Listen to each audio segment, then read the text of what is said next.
a biological masterpiece that is currently suffocating in a cubicle. In this exploration, we are going to deconstruct the modern myth of attention and reveal the hidden power of your distraction. Meet Sarah. She is a college student trying to study for a final exam. She has been sitting in a quiet library for 4 hours, but she has only read 3 pages. Her mind is wandering to the sound of the air conditioner, the person typing next to her, and the notification on her phone. She feels like a failure. She feels like her brain is a chaotic mess that won't obey her. Now let's look at Sarah's ancestor from 50,000 years ago. Let's call her Alara. Alara is moving through the tall grass of the African savanna. She isn't focused on one thing.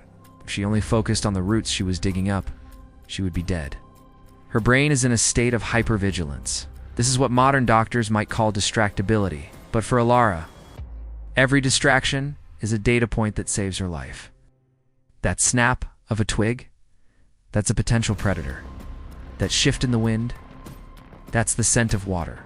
That flash of color in the distance, that's a calorie-dense fruit that will feed her children. Alara's brain is designed to be interrupted. It is programmed to prioritize the new, the sudden, and the moving. This is the dopamine search engine, and it is the core of the hunter's brain. In the wild, dopamine wasn't just a reward for finishing a task. It was the fuel for discovery. It pushed Alara to keep looking, keep moving, and keep scanning the environment for opportunities. But in the modern world, we have taken that scanning mechanism and tried to lock it in a cage. We have built a society that demands linear focus. The school system, corporate world, and the industrial economy are all built on one single premise: the ability to sit in one spot and perform a repetitive, symbolic task for hours on end. To a hunter's brain, this is not just boring, it is biologically alarming. When you try to force your brain to focus on a static screen, your primal instincts start to panic. Your brain thinks, "Why are we staring at this white wall?" We are ignoring the perimeter. We are vulnerable. This creates a state of internal friction. Call it brain fog or executive dysfunction. But it's actually your survival circuits trying to override your conscious will to keep you safe. The tragedy is that the more we fight our biology, the more we damage it. Modern life shuts down the very neural circuits that were meant to keep us sharp. In the wild, our focus was tied to movement. We thought with our feet as much as our heads. Exercise wasn't something you did for 30 minutes at the gym. It was the context of your entire life. Movement increases the flow of blood and oxygen to the prefrontal cortex, the part of the brain that regulates attention. When we sit still for 8 hours, we are literally starving our focus of its biological fuel. We have created a sedentary simulation that goes against every rule of human evolution. And then, we wonder why we need stimulants just to feel normal. We've replaced the thrill of the hunt with the hollow ping of a social media notification. Your phone is a high-tech hijack of your hunter's brain. It uses the same novelty-seeking circuits that Alara used to find berries. But it feeds them junk data. Every scroll is a twig snap. Every like is a berry found.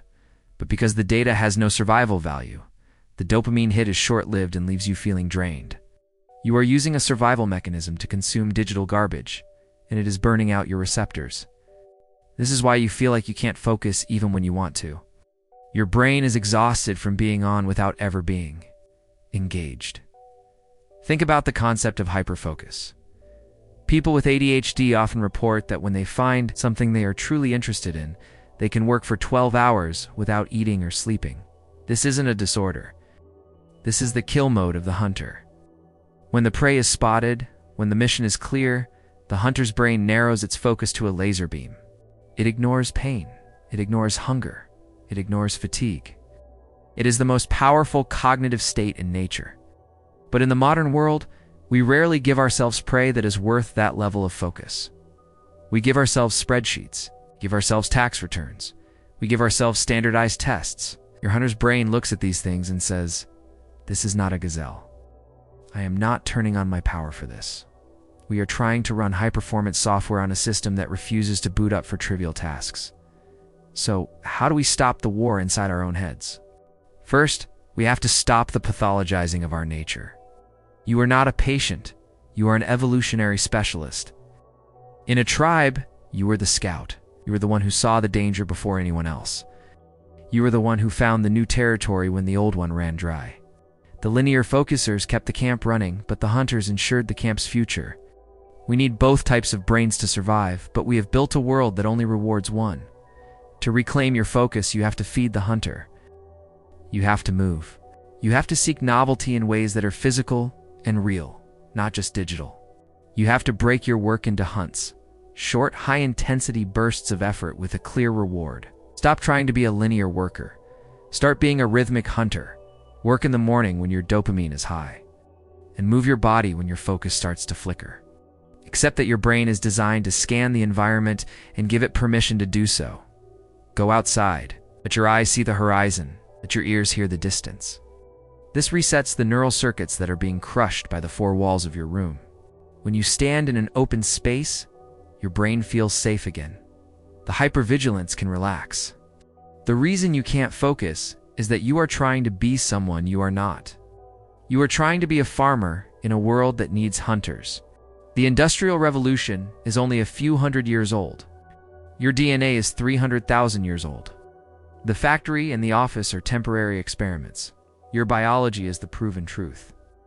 Don't let a system built for machines tell you that your human nature is a flaw. Your distractibility is your sensitivity. Your impulsivity is your courage. Your hyperactivity is your untapped energy. The next time you feel like you are failing to keep up, remember the Ferrari in the supermarket. Stop trying to drive between the aisles. Find the open road. The hunter's brain was never meant to be tamed. It was meant to be utilized. Find the things that trigger your hyperfocus. Find the missions that feel like a hunt. When you align your work with your ancient programming, the disorder disappears. What remains is a level of peak performance that the normal world can only dream of. You aren't broken. You are just a different kind of animal. And the world is waiting for you to stop apologizing and start leading. The savanna is gone, but the spirit of the hunter is still alive inside you. Listen to it. Trust it. Let it run. The focus you are looking for isn't at the bottom of a pill bottle or at the end of a checklist. It is in the alignment of your ancient brain with a purpose that matters. Wake up the hunter. The game is finally worth it. The simulation can't hold you if you refuse to play by its rules. Step out of the box. Scan the horizon. Your brain is finally home. The end of the struggle is the beginning of your power. Are you ready to hunt? I thought so. See you out there. Goodbye for now.